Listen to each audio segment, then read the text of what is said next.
করে মণিগল্লয়ে শিব বসিলেন ধ্যানে কাষ্ঠের মালা গলায় দিয়ে। শিব বসে রয় উপনীত হয়, কথা নাই কয়, দেখে একটি পাগলের নেয়। কে গো বলছো মামা, এই তবে পার্বতী সভা ছিছি, লাজে মরে যাই।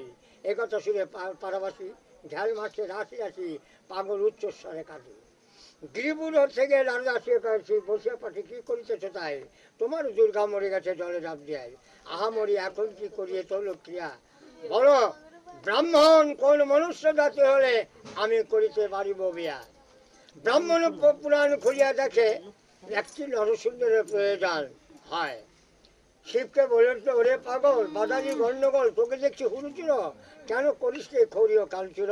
কিসে করিয়াছিলে পান, দেখতে পাচ্ছিলে নরসুন্দরের হাতে একখানা দর্পণ।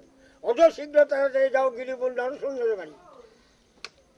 মধুরে ডাকিয়ে বলছে, ওরে মধু শীঘ্র পারে তাড়াতাড়ি আমাকে দেখতে ঝুড়ুচুরো করিতে খড়িও কালচুর, কেন করিয়াছিলাম পান, আমাকে দিয়ে যে হাতে একখানা দর্পণ।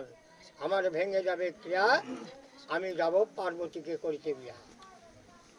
মনোজ্জ দুর্বলতা পুরাণেতে শুনে, পুরাণের তত্ত্ব মাহাত্ম আমি কিছুই নাই জানি, তবে দেখবেন মনে বিচার করে, শুনবেন একটু ধৈর্য ধরে। কুলাচার অনাচার এই বিবাহের বাসরে চারটি কলার বুকারে কিছু রেখা মাঝখানে বসিয়েছে ঘট, ঘটের কাছে আরেকটি ঘর যাকে বলা হয় মঙ্গলসরা রাই ঘর, সে ঘরটি এখানে নেই। ঘটের উপর দেখতে পাচ্ছি অম্রের শাখা, সোনাকে রেখে ভরি ভরি সামান্য শাখার এত বড় বাহাদুরি।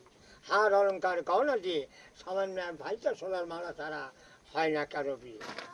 এই দেখুন না আর একটি ঘটা, বাসি বিয়ের পুকুর কাটা, পুকুরটি কাটে কোন কারণে, সেইখানে ঘুরায় ভর কন্যাকে কিসের কারণে। শিব যায় আগে আগে, পার্বতী পিছে, তার পিছে সখীগণ সাজিয়ে কুলু চালুন ডালা যায় পিছনের তরে।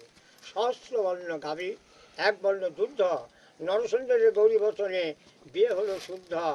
ডানে শঙ্খ বামে গৌরী, সর্বলোকে মনোহরি, সাদা দেন